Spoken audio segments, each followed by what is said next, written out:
आज भगवान कन्हैया के समक्ष अपने प्राणों को त्याग दिया। भगवान कन्हैया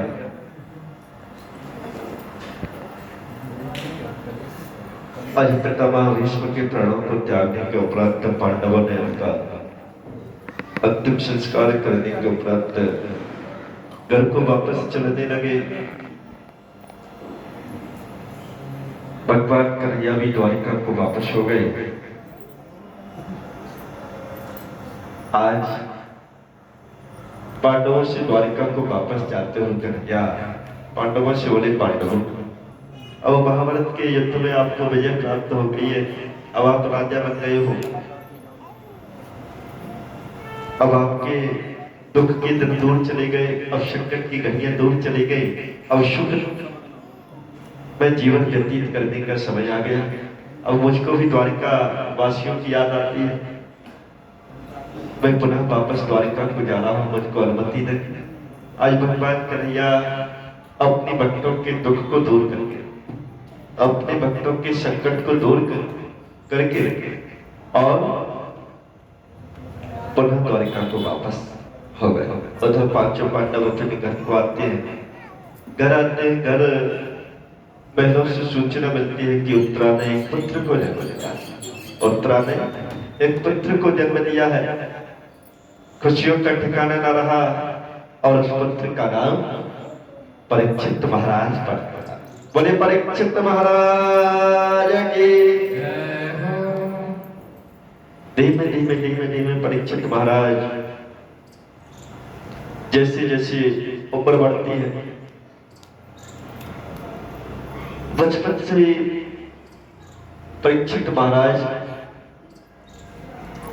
के अंदर जो गुण उनके पूर्वजों के बुजुर्गों के हुआ करते थे, वही गुण उनके अंदर विद्यमान थे। बड़ी दयालु स्वभाव की, बड़ी सेवाभावी, नियमित प्रातः काल बुजुर्गों का आशीर्वाद लेना, बड़ों का आशीर्वाद लेना, बड़ों का सम्मान करना, बुजुर्गों की सेवा करना, संतों की सेवा करना, संतों के आश्रमों में जाकर के सत्संग सुनना और संतों के आश्रमों में झाड़ू लगाना, साफ सफाई करना, स्वयं अपने हाथों से किया करते। धीमे धीमे धीमे धीमे परीक्षित महाराज 15 वर्ष के हो गए। 15 वर्ष होने के उपरांत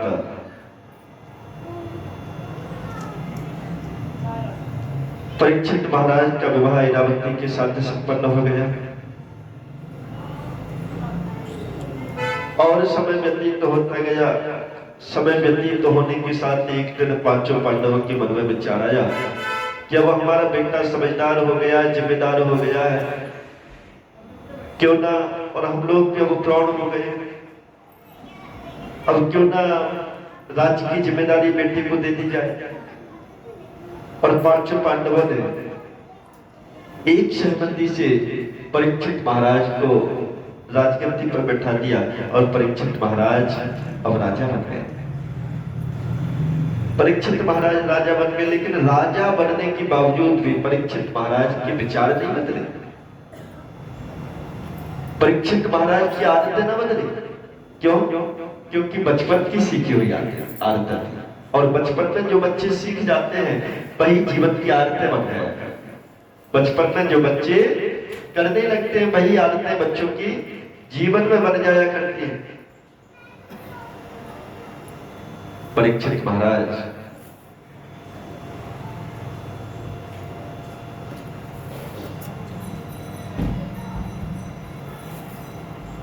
नियमित राजा बनने के बावजूद भी अपने महल की, अपने कमरे की सफाई स्वयं करते हैं और बहुत प्रातः काल जल्दी से दिनचर्या को करने के उपरांत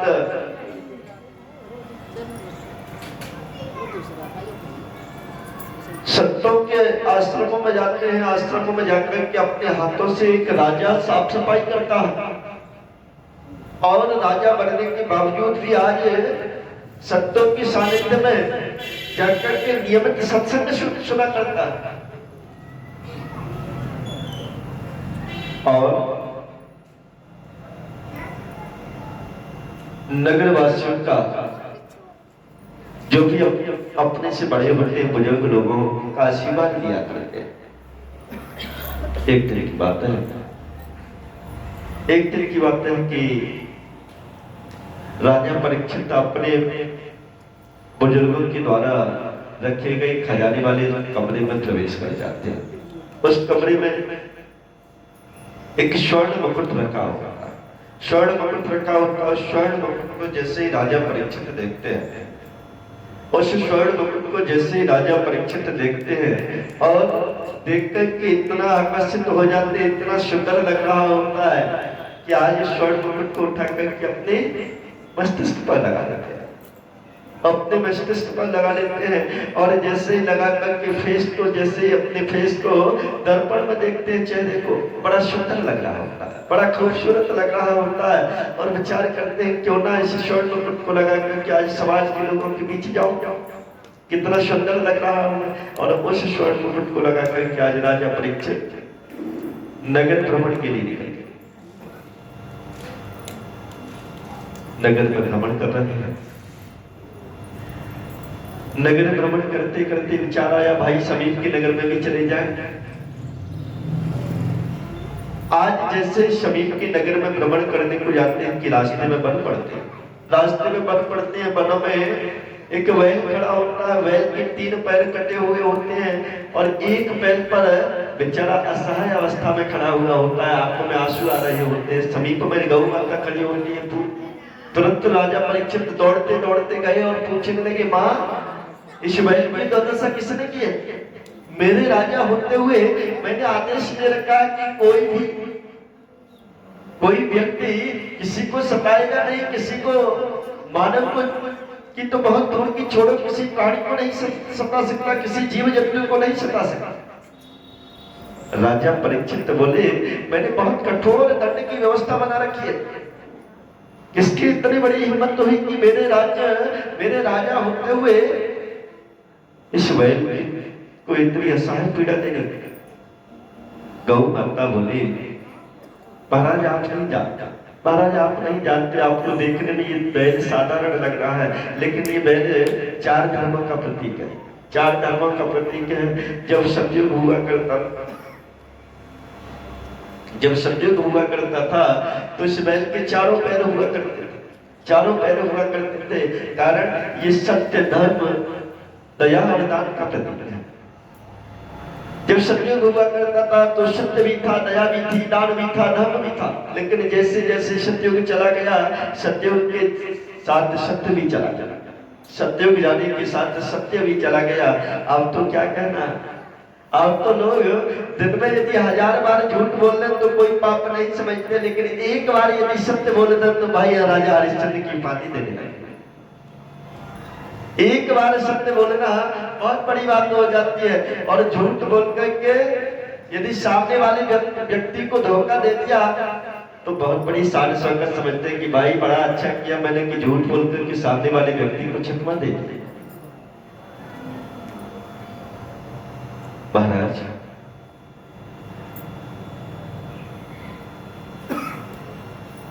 त्रेता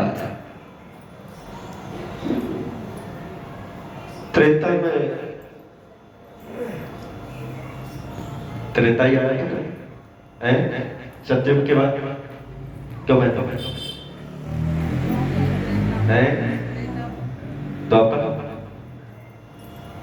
पंडित जी आप बताओ, मैं तो भूल गया।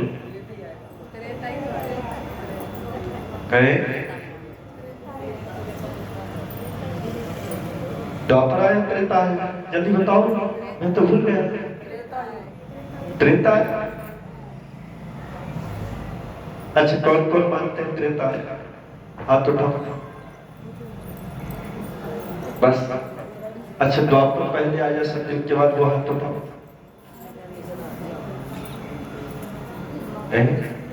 ऐसा बोले गोविंद भगवान की। चलो आप ठीक कहते हैं, आप ठीक कहते हैं, पहले त्रेता ही आया।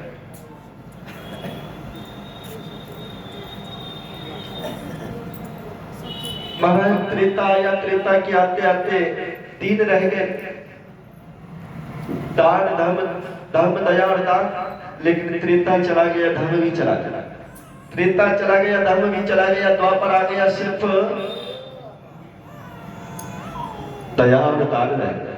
लेकिन द्वापर जाते जाते लोगों के मन से दया का भाव क्या गया।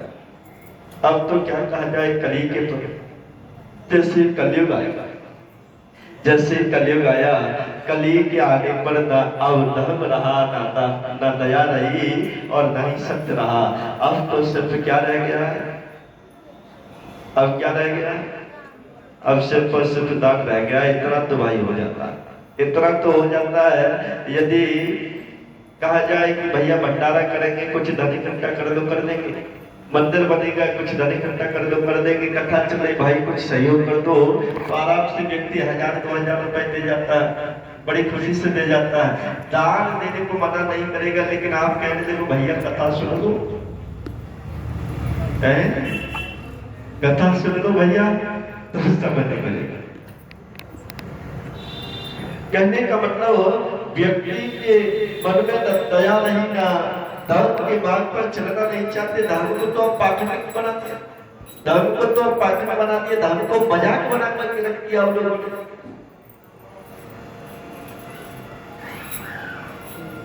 खैर कोई बात नहीं, सत्य तो यह है कि जो दान हम लोग करते हैं उसी की वजह से आज जो कुछ थोड़ा बहुत ठीक ठाक चल रहा है, वो सिर्फ दान की महिमा है। जिस दिन दान भी चला गया, उस दिन तो रहना भी मुश्किल पड़ गया।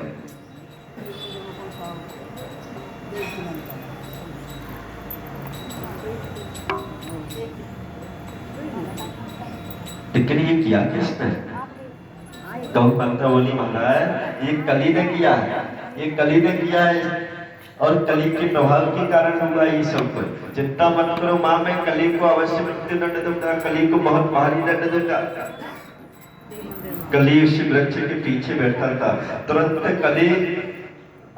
कली आकर के परीक्षित महाराज के चरणों में गिर जाता है। महाराज क्षमा करो, महाराज क्षमा करो, तो बहुत बड़ी गलती होगी, मैं चला जाऊंगा, लेकिन मुझको कुछ जगह रहने के लिए दे दीजिए। ठीक है, रहने को देता हूँ। पहला जहाँ पर नशापान होता हो वहां जाकर के रह, जहाँ नशापान हो जाता हो वहां जाकर के रह लो। दूसरा जहाँ पर जुआ खेला जाता हो वहां जाकर के रह लो। तीसरा जहाँ पर वैश्यगमन होता हो वहां जाकर के रह लो। और तीनों जगह आपने महाराज को ठीक नहीं, कम से कम एक जगह तो ठीक दे देते। जहाँ नशापान होता होगा वहां कभी भी शांति नहीं रहती, कभी भी सुख शांति नहीं रहती, सदैव कलह कलेश उस परिवार में बनी रहती। एक दारू पीने वाला व्यक्ति पूरे परिवार को दीवाना बना देता, पूरे परिवार के मन को विचलित कर देता है। कड़वा सत्य है लेकिन सत्य है, क्योंकि आज यदि देखने लग जाए तो, और वो भी अपनी सनातन परंपरा में जीवों की हत्या, जीवों की हिंसा और नशा का बहुत बड़ा निषेध माना गया, बहुत बड़ा निषेध माना गया है। लोग जानते हैं कि मानते नहीं, जानते हैं कि मानते नहीं, और ना तो लोग जीवों की हिंसा से बाज आते और ना ही लोग नशा, और नशा के चक्कर में तो आज ऐसे फंसे हुए लोग हैं कि यदि अपने लोगों को ही देखा जाए, अपने लोगों को ही देखा जाए, अपने धर्म के लोगों को देखा जाए, तो इस समय 80% परिवार नशे के चंगुल में फंसे हुए होंगे। 80% परिवार में कोई ना कोई नशे के चंगुल में अवश्य फंसा हुआ होगा, और नशा ही नहीं करता होगा, पूरे परिवार को दुखी भी करता होगा। आवश्यकता है क्या आपको विचार करना, जो मैंने पहले दिन बताया आपको, क्या क्या करना पड़ेगा बच्चों को नशे से बचाने के लिए। बच्चों को बचपन से श्रीमद् भागवत गीता और श्री रामचरित मानस देनी होगी। और जैसे ये कथाएं चल रही हैं, इन कथाओं को सिर्फ हमको ही नहीं सुनना, सिर्फ हमको ही नहीं सुनना है, अब तो अपने छोटे छोटे बच्चों को भी सुनाना है, अपने छोटे छोटे बच्चों को भी इन कथाओं का श्रवण कराना है, क्योंकि इन कथाओं से बच्चों को बड़ा मार्गदर्शन, बड़ा ज्ञान मिलता है। जब अभिमन्यु अपनी मां के गर्भ में चक्रव्यूह में वेदना सीख सकते हैं तब क्या जीते जाते फुलवारी से बच्चे कथाओं में बैठ करके मार्गदर्शन नहीं ले सकते, ज्ञान नहीं सीख सकते? सीख सकते हैं, लेकिन आवश्यकता है क्या? हमको बच्चों को ऐसी कथाओं में अवश्य लेकर गया। बोले गोविंद भगवान की।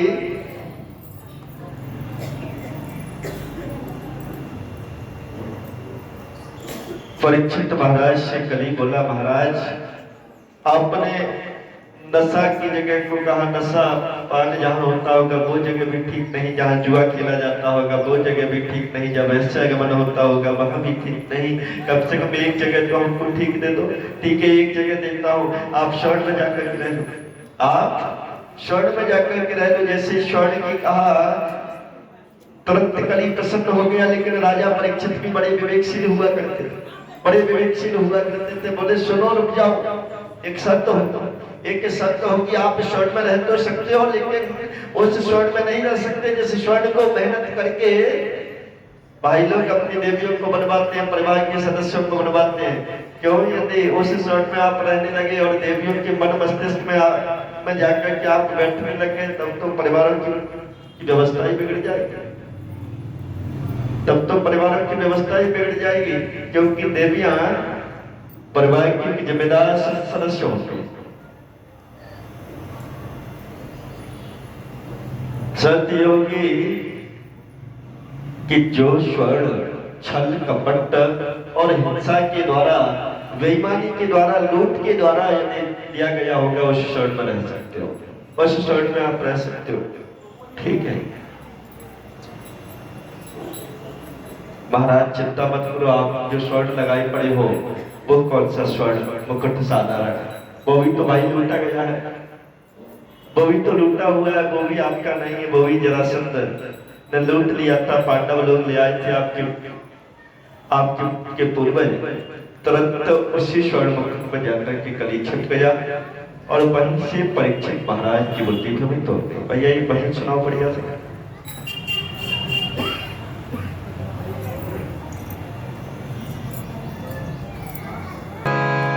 लूट कर ले गया दिल जिगर, सावरा जादूगर। लूट कर ले गया दिल जिगर, सावरा जादूगर। लूट कर ले गया दिल जिगर, सावरा जादूगर। सावरा मेरा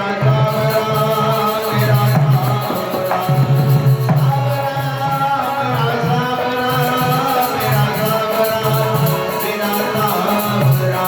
लूट कर ले गया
जय हो। जय हो माँ के बिहारी कृष्ण मुरारी की जय हो। राधे राधे। राधे। बोले गोविंद भगवान की।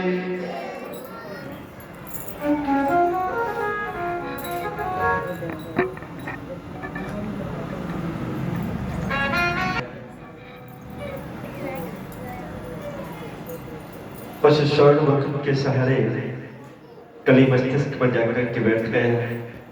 वहीं से परीक्षित महाराज की बुद्धि प्रवृत्त हो गई और कली का प्रभाव जो व्यक्ति के ऊपर आता है तब सर्वप्रथम क्या आता है? क्रोध आता है। कली का प्रभाव जब आता है तो क्रोध आता है और क्रोध आता है, क्रोध से अहंकार बन जाता है और अहंकार और क्रोध व्यक्ति के पतन का मुख्य कारण होते हैं। अहंकार और क्रोध व्यक्ति के पतन का मुख्य कारण होते हैं। यदि अपनों को पराया बनाना हो, यदि अपनों को दूर करना हो तो व्यक्ति जीवन में अहंकार को एक बार अपना ले तो अपने भी पराये हो जाते हैं। अहंकारी व्यक्ति चाहे कितना भी धनवान क्यों ना हो, अहंकारी व्यक्ति चाहे कितने भी ऊंचे पद पर क्यों ना बैठ जाए, लेकिन वो भी नीचे आ जाए, वो भी नीचे आ जाता है अहंकार के कारण। अरे अहंकार के कारण तो सोने की लंका रावण की खाक हो गई। अहंकार के कारण ही तो दुर्योधन कौरवों का पतन हो गया। अहंकार के कारण ये तो अत्याचारी कंस भगवान कन्हैया के हाथों मारा गया। अहंकार व्यक्ति के पतन का मुख्य कारण होता है और क्रोध इतना भयंकर होता है कि एक पल का क्रोध, एक पल का क्रोध पिता और पुत्र के रिश्ते को तोड़ करके रख देता है। पिता और पुत्र को अलग घरों में मिटा देता है। एक पल का क्रोध भाई भाई को अलग कर देता है। एक पल का क्रोध अपने मित्र को दुश्मन बना दिया करता है। एक पल का क्रोध सास और बहू के चूल्हे को अलग कर दिया करता है। एक पल का क्रोध कभी कभी तो बहन और भाई को भी दूर का बना देता है और एक पल का क्रोध कभी कभी तो अपनों को पराया बना देता है। एक पल का क्रोध कभी कभी तो पति पत्नी के दाम्पत्य जीवन को भी तोड़ करके रख देता है और एक पल का क्रोध कभी कभी तो व्यक्ति के जीवन को ही नष्ट करके रख देता है। मात्र एक पल को आता है, एक पल को आता है और व्यक्ति की सोचने समझने करने की शक्ति छीन हो जाती है कि मैं क्या बोल रहा हूँ, क्या कर रहा हूँ। और कभी कभी तो अपने जीवन को ही नष्ट कर देता है क्रोध के आवेश में आकर के। क्षणिक क्रोध के कारण ज्यादा देर को नहीं आता। भयंकर जो क्रोध आता है वो क्षणिक आता है, क्षणिक आता है, लेकिन इसलिए उसी क्षण के क्रोध से हमको बचना है। उसी अहंकार से हमको दूर रहना है और समझ लो कि अहंकार यदि हमारे जीवन में आ गया, आपको यदि अपने धन का, पद का, प्रतिष्ठा का, ज्ञान का जिस दिन भी अहंकार आ गया उस दिन समझ लो कि वह हमारे उसी दिन से हमारे पतन के दिन का शुभारंभ हो गया। और जिस दिन हमारे जीवन से अहंकार दूर भाग गया और क्रोध दूर भाग, अहंकार और क्रोध यदि हमारे जीवन से दूर भाग गए तो उस दिन आप समझ लो कि आपके जो पराये भी होंगे वो भी अपने हुए बनते हुए चले जाएंगे और आप समाज के लोगों की अपनों के दिलों में राज करने वाले हो जाओ। सिर्फ और सिर्फ व्यक्ति धन से नहीं, व्यवहार से दिलों पर राज किया करता है। ये बोली ही एक ऐसी व्यक्ति चाहे तो इस बोली से अच्छा बोल करके परायों को भी अपना बना सकता है और दूर वालों को भी अपना बना सकता है। और इस बोली से ही यदि कटु वचन निकाल करके अपनों को भी बेगाना बना सकता है। इसलिए हमको बच्चों के जीवन में एक बात अवश्य सिखानी चाहिए कि बेटा बोलना सीख जाना। क्या बेटा? बोलना सीख जाना। ऐसा बोलना कि समाज के लोग जहां भी आप जाओ, हमारे गुरुदेव कहा करते थे बेटा जीवन में एक बात ध्यान रखना कि आप जहां भी जाओ अपनी बोली से, अपने रहन सहन से समाज के लोगों को प्रेरणा भी देना और जहां भी जाओ अपने व्यवहार से अलग बता देना कि हाँ एक ये महान गुरु का शिष्य है, एक महान गुरु का शिष्य है, ऐसे वैसे गुरु का शिष्य नहीं है। बेटा मेरी पहचान आपको करानी तो अपने व्यवहार से करानी होगी, अपने रहन सहन से करानी होगी, अपने जीवन से करानी होगी। ज्ञान से बाद में पहले व्यवहार और अपने कर्मों से कराना होगा। और हमारे गुरुदेव कहते थे बेटा जीवन में एक बात ध्यान रखना, जो व्यवहार अपने लिए पसंद नहीं, जो व्यवहार अपने लिए पसंद नहीं वह व्यवहार कदापि दूसरों के साथ मत करना, कदापि दूसरों के साथ मत करना। कहने का मतलब जो व्यवहार हमको अपने लिए पसंद नहीं, जो व्यवहार हमको अपने लिए पसंद नहीं वह दूसरों के साथ करना चाहिए। क्यों बहनों? करना चाहिए? नहीं करना चाहिए। तो इस बात को, इस मंत्र को हम अपने बच्चों को भी अवश्य बताते हैं। और मैं तो ये कहूंगा हमारे गुरुदेव ने तो इस बात के स्टिकर भी बना रखे हैं कि बेटा घर पर चिपका लेना, द्वार पर चिपका देना। हमने तो अपने द्वार पे लगा करके रखा, अपने घर पर कई जगह लगा करके रखा है और प्रयास करते हैं कि पहले इस मंत्र को हम लोग ध्यान रखें और हमारे यहाँ पर कोई भी प्रवेश करे तो इस मंत्र को अवश्य पढ़े, इस मंत्र को अवश्य पढ़े। कहने का मतलब सिर्फ और सिर्फ हमको बोलना और खाना सीखना होगा। खाना बोल। यदि खाना सीख गए कल्याण हो जाएगा, बोलना सीख गए समाज अपना बन जाएगा। बोले गोविंद भगवान की। आज परीक्षित महाराज के मन और मस्तिष्क में अहंकार आ गया और आगे को बढ़ते गए, वनों में बढ़ते बढ़ते शमीक ऋषि के समक्ष पहुंच जाते हैं। शमीक ऋषि से तप कर रहे होते हैं, समाधि में लीन होते हैं और परीक्षित महाराज क्रोध आने लगता। परीक्षित महाराज जाकर के जल मारने लगते हैं। जो राजा सदैव शब्दों का सम्मान किया करता था, शब्दों की सेवा किया करता था, आज वही राजा कली के प्रभाव के कारण एक शब्द से जल मांग रहा है, शब्द से जल मांग रहा है। महाराज प्यास लग रही है जो कि पानी की व्यवस्था। लेकिन भाई पहले के ऋषि कोई हम लोगों की तरह नहीं हुआ करते थे, पहले के ऋषि हम लोगों की तरह नहीं हुआ करते थे। पहले एक बार समाधि लगा लिया करते थे तो जब तक का उनका संकल्प होता था तभी उठते थे। अब तो खैर क्या कहना, अब तो यदि मोबाइल देवता पर फोन आ जाए तो पहले फोन उठा करके बात करेंगे, भाई पूजा तो बाद में भी हो जाएगी, पूजा तो बाद में भी हो जाएगी, फोन आया ना आया।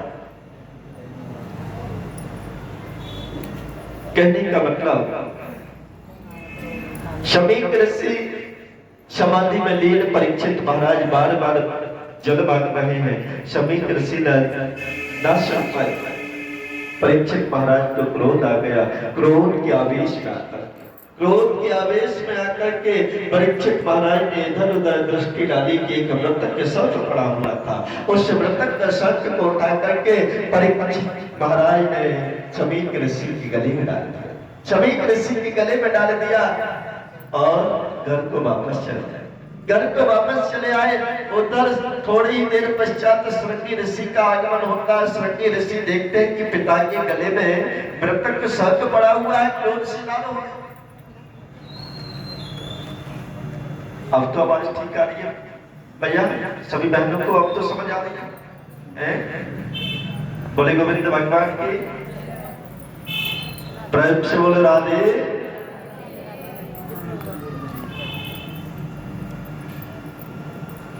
श्रृंगी ऋषि देखते हैं कि पिता के गले में मृतक शब्द पड़ा है, क्रोधशील लाल हो गए और पास में खड़े हुए शिष्यों से पूछा।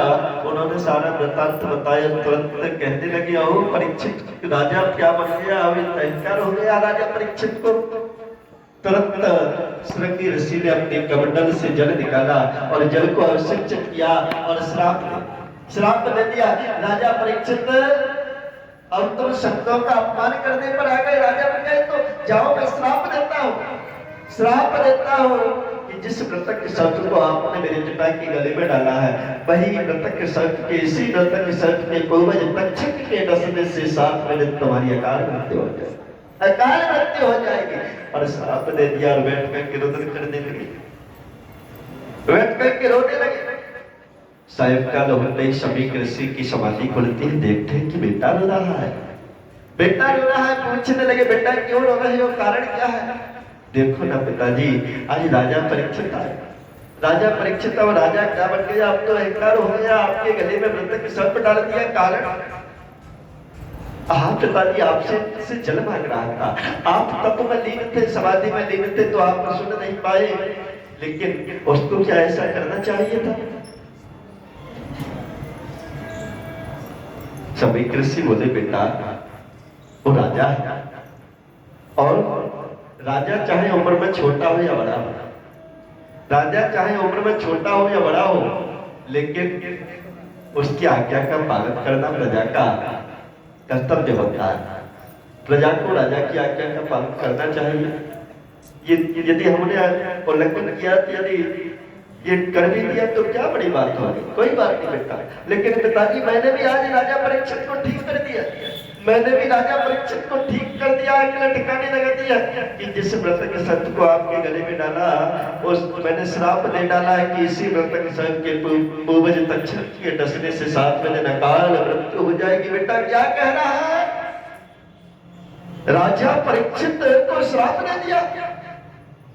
बेटा बहुत गलत किया बेटा, ऐसा सेवा भावी, ऐसा महान राजा तो ना हुआ ना होगा जो राजा सदैव शब्दों की सेवा किया करता हो। अरे एक गलती के कारण तुमने इतनी बड़ी, इतना भयानक श्राप दे बैठा बेटा। तुरंत 2 शिष्यों को भेजा, जाओ परीक्षित, राजा परीक्षित को सूचना दे दो कि मेरे बेटे ने आपको क्रोध के आवेश में आकर के श्राप दे दिया है, आप चाहो तो श्राप को टालने के लिए कुछ उपाय कर दो, और अन्यथा 7 दिनों में मुक्ति का उपाय सुझा दो।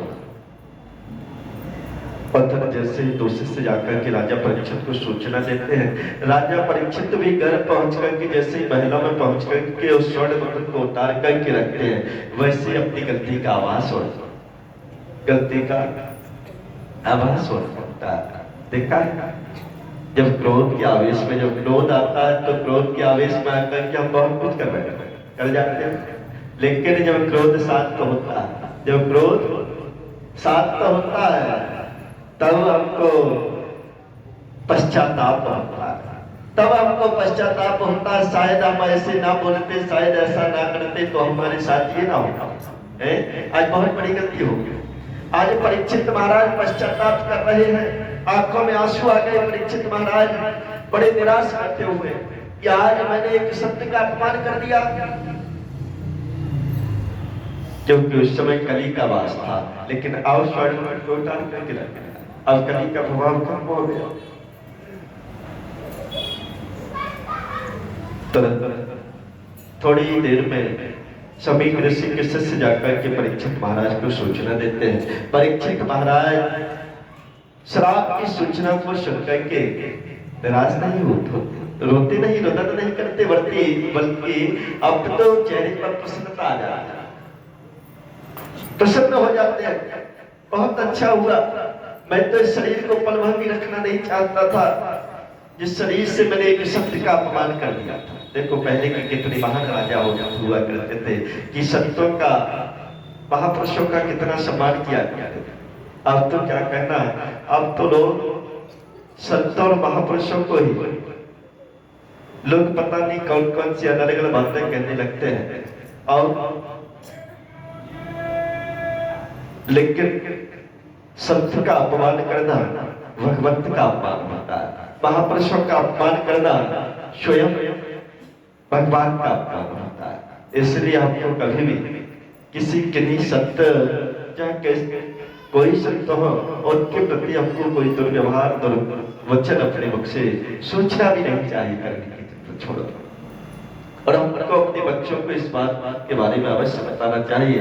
बेटा, हम लोगों की संस्कृति कहती है कि जीवन में महापुरुषों का, महान आत्माओं का, बुजुर्गों का सम्मान करो, उनका अपमान करो। परीक्षित महाराज कि श्राप की सूचना को सुनकर के सूचना सारे नगर में, सारे राज्य में आग की तरह फैल जाती है। सारे नगरवासी दौड़ते दौड़ते आते हैं, दौड़ते दौड़ते आते हैं और आकर के हर व्यक्ति की आंखों में आंसू, हर व्यक्ति की आंखों में आंसू आ जाते हैं जब सुनते हैं कि परीक्षित महाराज को 7वें दिन काल मृत्यु का श्राप मिल गया है। क्यों? क्योंकि एक अच्छे व्यक्ति के जीवन में संकट आए। अच्छे व्यक्ति के जीवन में जब संकट आ जाए तो सभी को दुख होता यदि अच्छे व्यक्ति के जीवन में संकट आ जाए तो हर व्यक्ति को दुख होता है। और काश यदि अहंकारी व्यक्ति के जीवन में संकट आ जाए, अत्याचारी व्यक्ति के जीवन में संकट आ जाए, तब दुख नहीं होता। तब तो यही कहते हैं, भाई इसने जैसा किया था वैसा हो रहा है, इसके सामने है। इसलिए हमको अच्छा बनना चाहिए और अपने बच्चों को महान बनाना चाहिए। आज परीक्षित महाराज के महल में सारे नगर वासियों की भीड़ लग गई। बहुत से संत ऋषि आकर के बैठने लगे, चर्चा करने लगे कि परीक्षित महाराज की मृत्यु को कैसे टाला जाए, कैसे टाला जाए। उधर संत सुखदेव जी महाराज वनों में तप कर रहे होते, समाधि पड़ती, आभास होता है कि परीक्षित महाराज का जीवन संकट में आ गया है। तुरंत सुखदेव जी महाराज आज वनों से परीक्षित महाराज के महलों की तरफ को चल पड़े। परीक्षित महाराज के महलों की तरफ को चल पड़े। जैसे परीक्षित महाराज के महलों में प्रवेश करते हैं, बड़ी बड़ी लंबी उम्र की संत ऋषि महापुरुष बैठे हुए, जिनकी उम्र हजारों वर्ष है। स्वयं संत सुखदेव जी महाराज के पिताजी महर्षि वेदव्यास जी बैठे हुए हैं। वो भी संत सुखदेव जी महाराज को देख कर उनके सम्मान में खड़े हो जाते हैं। और स्वयं बाबा पारसा जी महाराज भी बैठे हुए हैं, वो भी संत सुखदेव जी महाराज के सम्मान में खड़े हो जाते हैं। और बहुत से महापुरुष, बहुत से संत ऋषि जो बैठे हुए होते हैं, सारे नगरवासी संत सुखदेव जी महाराज के सम्मान में खड़े हो जाते हैं। क्यों? संत सुखदेव जी महाराज की उम्र कितनी थी? मात्र और मात्र 16 वर्ष। मात्र कितने? 16 वर्ष। लेकिन लंबी लंबी उम्र के महान आत्माएं, महापुरुष, संत ऋषि खड़े हो गए। क्योंकि शास्त्रों में कहा गया है, दंड वृद्धा बल वृद्धा, दंड वृद्धा बल वृद्धा, आयुर्वृद्धा तथैवच ते सर्वं ज्ञानश्च करा। धन वृद्धा बल वृद्धा, कोई धन में बड़ा होता है, कोई बल में बड़ा होता है, कोई धन में बड़ा होता है, कोई बल में बड़ा होता है। आयुर्वृद्धा तथैवच, कोई आयु में बड़ा होता है, कोई आयु में बड़ा होता है। लेकिन हमारी संस्कृति, हमारी सनातन परंपरा क्या कहती है? शास्त्रों में लिखा हुआ है, ते सर्वं ज्ञानश्च, जो ज्ञान में बड़ा होता है, किंकरा से किंकरा वह महान होता है। इसलिए हमको अपने बच्चों को क्या बनाना चाहिए? ज्ञानवान बनाना चाहिए, महान बनाना चाहिए। आज संत सुखदेव जी महाराज के सम्मान में सारे संत ऋषि खड़े हो गए, हाथ जोड़कर के सम्मान किया। संत सुखदेव जी महाराज को आसन पर बैठाया और परीक्षित महाराज आज हाथ जोड़कर के खड़े हो गए। गुरुदेव, आपसे मेरा हाथ जोड़कर के निवेदन है कि मुझको ये बताने का कष्ट करें कि जब व्यक्ति की मृत्यु होने वाली हो, जब व्यक्ति की मृत्यु होने वाली हो, आभास होने लगे कि हाँ अब हमको जल्दी जाना ही पड़ेगा भाई, अब नहीं बनेगी बात, अब तो जाना ही पड़ेगा। और व्यक्ति की जल्दी मृत्यु की सूचना यदि अब आने लगे तो उसको क्या करना चाहिए? क्या करना चाहिए? क्यों देवी? यदि हमको सूचना बनने लगे कि भाई अब तो जाना ही पड़ेगा, अब बात नहीं बनेगी, तो क्या करें? रोने लग जाए?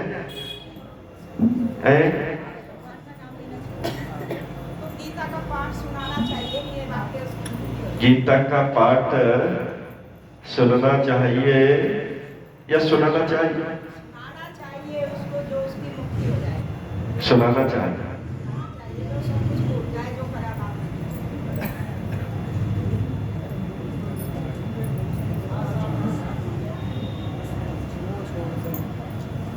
लेकिन भैया यदि हमारी क्षमता ना रहे, हम यदि प्रौढ़ अवस्था में पहुंच जाए, सुनाने की कंडीशन ना रहे, तब क्या करें?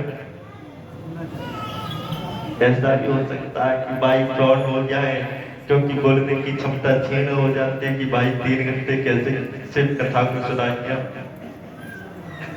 कैसे 3 घंटे बैठे? बोले गोविंद भगवान की। अच्छा ये बताओ बहनों, आप 3 घंटे कथा में बैठती हो, जो बहनें माताएं बहनें 3 घंटे को आती हैं, उनको मेरे हिसाब से पीड़ा होती है? नहीं होती है पीड़ा? अवश्य होती है, अवश्य होती होगी, ऐसा नहीं है। लेकिन पीड़ा को आप महसूस ना करते हो, क्योंकि भगवान का जब हम लोग किसी काम को भार बोझ समझ करके नहीं करेंगे, एक ही काम को भार बोझ समझ करके जिस काम को हम करेंगे तो वह थोड़ा काम भी हमको पहाड़ सा दिखता है। लेकिन यदि हम किसी काम को श्रद्धा के अनुसार करेंगे तो बड़ा से बड़ा काम भी हमको पहाड़ सा ना दिखता, छोटा सा दिखता। मेरे हिसाब से पीड़ा तो होती होगी, लेकिन पीड़ा को महसूस ना करते हो, क्योंकि 3 घंटे काफी होते हैं। कभी कभी तो मुझको भी पीड़ा होने लगती है, और मैं तो सोचता हूँ इस बात को कभी कभी कि बहनें कैसे बैठते होंगे। और इसीलिए महाराज से कह देता हूँ कि भाई आप थोड़ा देवियों का मनोरंजन कर दिया करो बीच बीच में, जिससे कि 3 घंटे ना बैठना पड़े। बोले गोविंद भगवान की। थोड़ा मनोरंजन और कर दो, है तो देर काफी होगी भैया।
लेकिन और बताओ, और क्या करना चाहिए?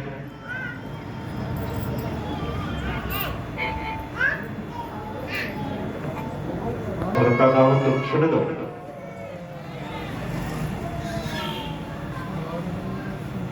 और एक काम करना चाहिए, यदि जल्दी मृत्यु की सूचना हमको लगने लगे, आवाज होने लगे, तो हमको श्वास श्वास पर ध्यान रखो। ओ प्यारे लाल, ओ प्यारे लाल, ताकू बंद करो। जब समझ में नहीं आएगी कथा तो थोड़ी ना मैं सुनाने को बैठा है। तो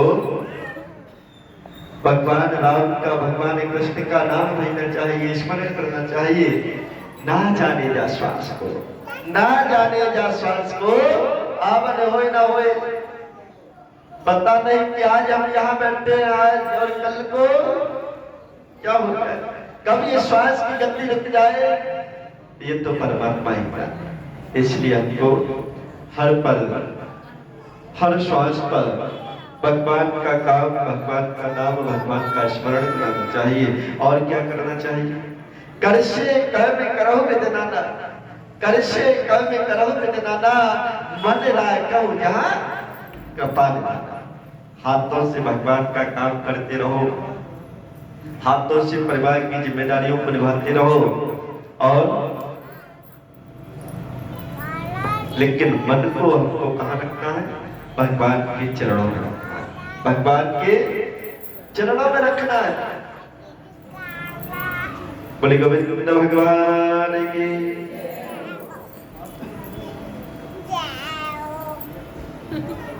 और दूसरा काम, आपको एक बार जीवन में कभी ना सुन पाए तो अंतिम क्षणों में तो हमको श्रीमद् भागवत महापुराण कथा का अवश्य श्रवण करना चाहिए, अवश्य श्रवण करना चाहिए। और वैसे तो ये ज्ञान की गंगा ऐसी होती है जैसे बैटरी को चार्ज करना आवश्यक होता। ऐसा नहीं कि एक बार चार्ज करने में पूरी जीवन भर चलती रहे, भाई वो भी डाउन होती है। तो हमको अपनी बैटरी चार्ज करने के लिए अपने मन और मस्तिष्क को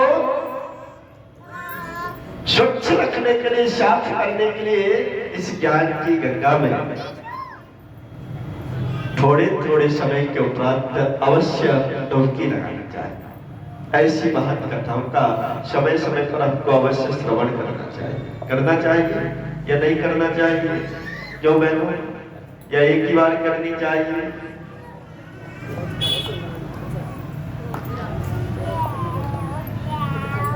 परीक्षित महाराज बोले, गुरुदेव ऐसी महान कथा जो मुक्ति दिला दे, ऐसी महान कथा को एक बार हमको भी श्रवण करा दो, क्योंकि हमारे भी मृत्यु निकट है। तब तो महाराज आपको राजगद्दी त्यागनी पड़ेगी, हमारे साथ वनों में चलना पड़ेगा। कोई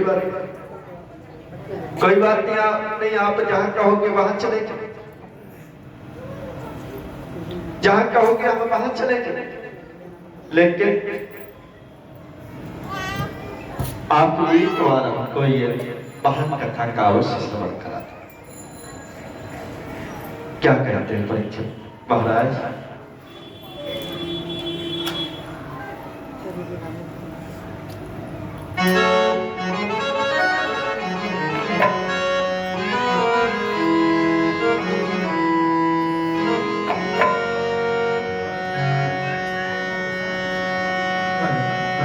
श्री राधे। आज राजा परीक्षित बोले, हे प्रभु,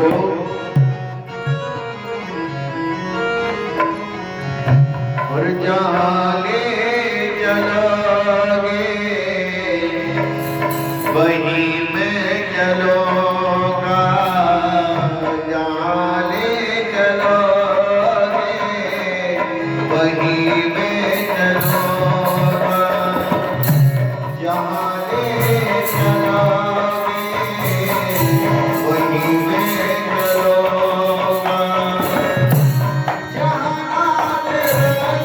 नाम रखी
महाराज को ले चले और कहने लगे राजा परीक्षित महाराज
वहीं मैं चलूंगा जहाँ ले चलोगे, वहीं मैं चलूंगा। बोले वृंदावन धाम की जय हो। बोले गोविंद भगवान की जय हो। प्रेम से बोलो राधे राधे।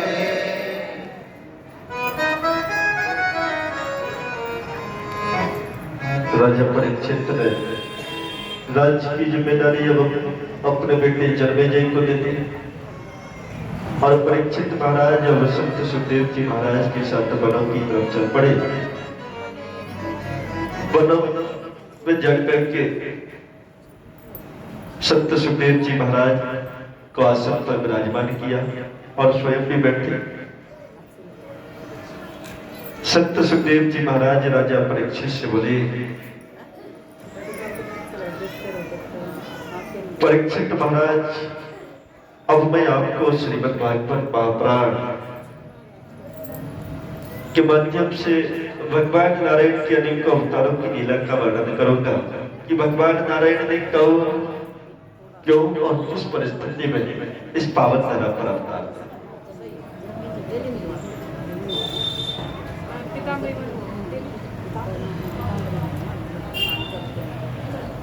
राजा परीक्षित, भगवान ने संतों को, अच्छे लोगों को, अपने दूतों को, सदाचारी लोगों को आश्वासन दे रखा है कि जब भी इस पावन धरा पर संकट आएगा, जब भी इस पावन धरा पर संकट आएगा, अनाचारी लोगों का बोलबाला होगा, तब मैं अवश्य विविध रूपों में रूप धारण करके असुरों का उद्धार करके, असुरों का संहार करके इस पावन धरा पर सदाचारी लोगों की सुरक्षा करूंगा। यदा यदा हि धर्मस्य, यदा यदा हि धर्मस्य ग्लानिर्भवति भारत, यदा यदा हि धर्मस्य ग्लानिर्भवति भारत, अभ्युत्थानमधर्मस्य तदात्मानं सजाम्यहम्। जब जब धर्म की हानि हो, जब जब धर्म की हानि, ग्लानिर्भवति भारत, जब जब भारत जैसी पवित्र भूमि पर, भारत माता के अंचल पर जब अत्याचारी लोग भारत माता को भी परेशान करने लगे, भारत माता के नाम पर कलंक का टीका लगाने का प्रयास करेंगे, तब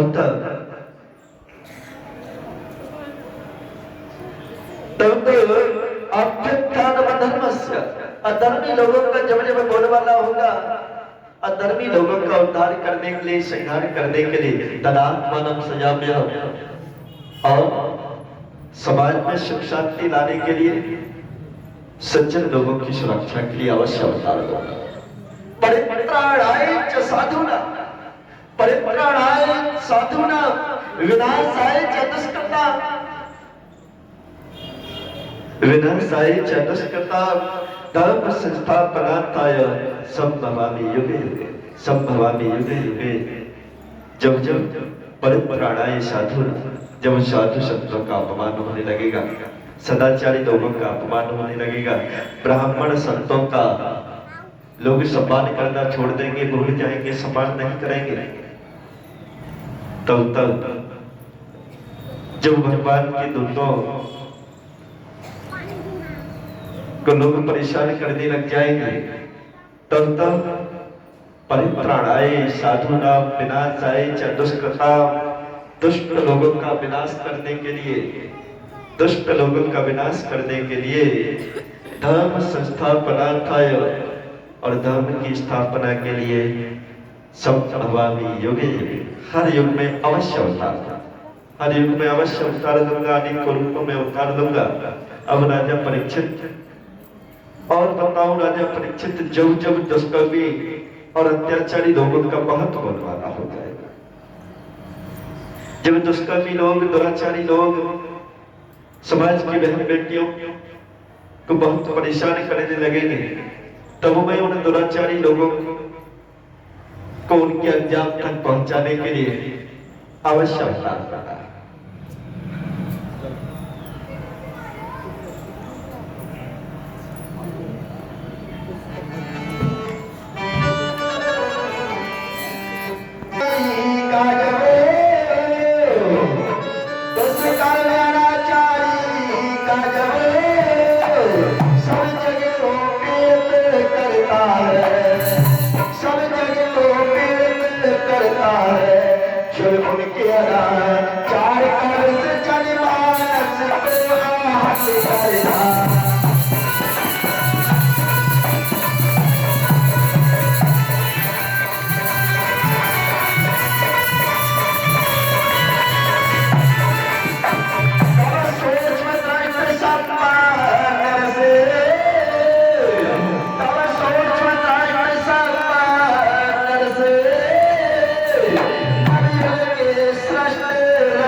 सज्जन भी महाभारत में था एक कष्ट का कथन किया।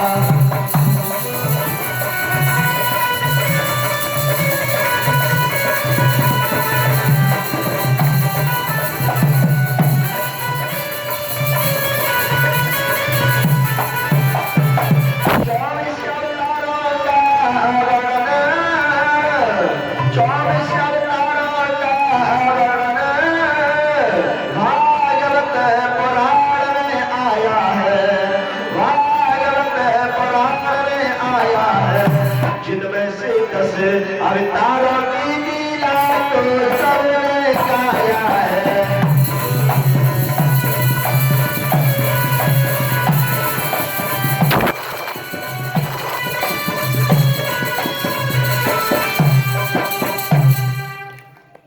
राजा परीक्षित भगवान नारायण के प्रमुख अवतारों की लीला का वर्णन अब मैं करते हुए चलता हूँ। एक कश्यप ऋषि हुए। एक दिन कश्यप ऋषि अपनी कुटिया पर भगवान का भजन कर रहे थे, भगवान का स्मरण कर रहे थे। कश्यप ऋषि की 13 रानियां हुआ करती थी। 13 रानियों में सबसे बड़ी रानी का नाम दती था। एक दिन बड़ी रानी दती आज कश्यप ऋषि की कुटिया पर आती है। बोली गोविंद भगवान। हाँ बाबूजी थोड़ी देर बात कर देंगे, नहीं तो पहले कथा नहीं सुनेंगे।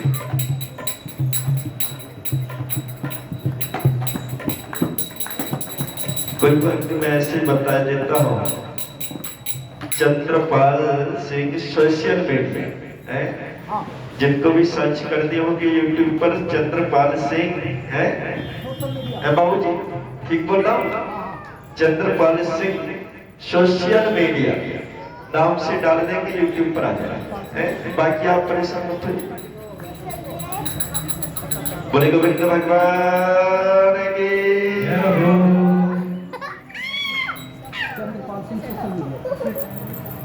बदतमीजी नहीं भाई, आराम से बैठो। बचपन में हुआ करते थे तो हमारी माता जी टोक दिया करती थी। आज भी यदि हम घर जाते हैं, यदि संध्या काल का समय हो जाए तो तुरंत हमारी मैया हमारे कमरे में आकर के टोकने लगती है कि बेटा संध्या काल का समय हो गया, पहले भगवान का भजन करो बेटा, पहले भगवान का भजन करो, बाद में किसी से बात करना। और हमको भी आदत बनानी चाहिए, क्या? भगवान का भजन करने की बच्चों को बार बार टोक कर की आदत बना दो। कि बेटा श्रीमद् भागवत महापुराण श्रीमद् भगवत गीता को पढ़ो, श्री रामचरितमानस को पढ़ो और भगवान का स्मरण करो। कौन से समय? कौन से समय? संध्या काल के समय। संध्या काल के समय किया गया भगवान का काम और भगवान का नाम अनंत गुना फलदायी होता है, अनंत गुना लाभकारी होता है। जो काम हम और समय करते हैं, यदि प्रातः काल और सायं काल संध्या काल के समय हम लोग करने लग जाए तो उसका प्रभाव ही कुछ अलग होता है। देखो, यदि हमको किसी से शिक्षा मिले तो ले लेनी चाहिए। हमसे तो बहुत अच्छे, आपसे तो वो अच्छे कि चार चार टाइम अपने जिनको भी वो मानते हैं उनकी पूजा करते हैं। लेकिन हम लोग मात्र 2 टाइम भी भगवान को नहीं दे सकते। हम लोग मात्र 2 टाइम भी भगवान को नहीं दे सकते। यदि आपको किसी से भी शिक्षा मिले तो ले लो। शिक्षा लेना कोई बुरी बात नहीं होती है। किसी से, चाहे विरोधी से मिले या अपने से मिले, चाहे विरोधी से मिले, चाहे अपने से मिले, चाहे पढ़ाई से मिले, लेकिन शिक्षा मिले, ज्ञान मिले तो ले लो। विद्वान मत बनो। हमारे गुरुदेव कहा करते थे, बेटा आपको कोई विद्वान मिल जाए, आपको कोई विद्वान मिल जाए तो आप उसके समक्ष ज्यादा विद्वान मत बन जाना। आप विद्वान मत बन जाना, तुरंत हाथ जोड़ देना और अपने लिए एक साधारण बना लेना। अपने लिए साधारण बना लेना। बेटा हो सकता है उस विद्वान के द्वारा भी आपको कुछ ज्ञान मिल जाए, उस विद्वान के द्वारा भी आपको कुछ ज्ञान मिल जाए। और होता है बहुत सी बातें। मैं प्रयास करता हूँ कि अपनी माताओं बहनों के बीच, भाइयों के बीच में विद्वान बन करके इस कथा को सुनाने ना जाऊं। मैं एक भाई बन करके जाऊं, एक बेटा बन करके जाऊं, भगवान का दूत बन करके जाऊं। और बहुत सी बातें 5 वर्षों के अंतराल में आपसे माताओं बहनों से सीखने को मिली। बहुत सा ज्ञान, जितना की ज्ञान मुझको ग्रंथों से मिला, शास्त्रों से मिला, उससे ज्यादा ज्ञान मिला होगा शास्त्र ग्रंथों से भी। लेकिन आप सभी से मुझे अनुभव और तजुर्बे मिले। आप सभी से समाज में किस तरीके से रहा जाता है, किस तरीके से बोला जाता है, शायद जिस काम को हम गुरुकुल से निकले होंगे तब नहीं जानते हो, लेकिन आप सभी से बहुत कुछ सीखने को मिला। बोले गोविंद भगवान की कश्यप ऋषि के चरणों में रानी दत्ती गिर पड़ी। महाराज क्षमा करो, मैं आपकी पत्नी हो, बहुत बड़ी गलती होगी, आखिर हो तो आपकी धर्मपत्नी। ठीक है, देवी श्राप को तो मैं वापस नहीं ले सकता, लेकिन हाँ इतना कह देता हूँ कि आपके गर्भ से 2 जन्म लेने वाले पुत्र अशुद्ध तो होंगे, लेकिन वह इतने विद्वान, इतने बहादुर होंगे, इतने बहादुर होंगे कि उनको मारने के लिए स्वयं भगवान नारायण को अवतार लेना पड़ेगा, स्वयं भगवान को अवतार लेना पड़ेगा। और सुनो देवी, आपका पोता जो होगा वो भगवान नारायण का परम लाडला भक्त होगा। आपका जो पोता होगा वो भगवान नारायण का परम लाडला भक्त होगा। अब तो रानी दत्ती प्रसन्न हो गई, पुनः बहनों में आ गई। समय व्यतीत होता गया। 9 माह पश्चात रानी दत्ती ने 2 पुत्रों को जन्म दिया। बड़े का नाम हिरण्याक्ष पड़ गया और छोटे का नाम हिरण्यकश्यप पड़ गया। छोटे का नाम हिरण्यकश्यप पड़ गया। दोनों ही बड़े उद्दंडी स्वभाव के, धीमे धीमे धीमे धीमे दोनों ही बड़े होने लगे, उद्दंड करने लगे। एक दिन जैसे ही अवस्था बड़ी, हिरण्याक्ष इतना उद्दंडी हो गया कि एक दिन सारे पृथ्वी लोक को समुद्र में ले जाकर के डुबो दिया। देवताओं को चिंता हुई, देवता दौड़ते दौड़ते भगवान नारायण के पास पहुंचे, प्रभु रक्षा करो, स्वयं धरती माता संकट में आ गई है। तुरंत भगवान नारायण शुक्र का रूप धारण करके आ जाए, हिरण्याक्ष से युद्ध करने के लिए आते हैं और 12 भगवान का रूप धारण करके हिरण्याक्ष का उद्धार कर देते हैं। आ जाओ सतीश भाई, आओ प्यारे जाए।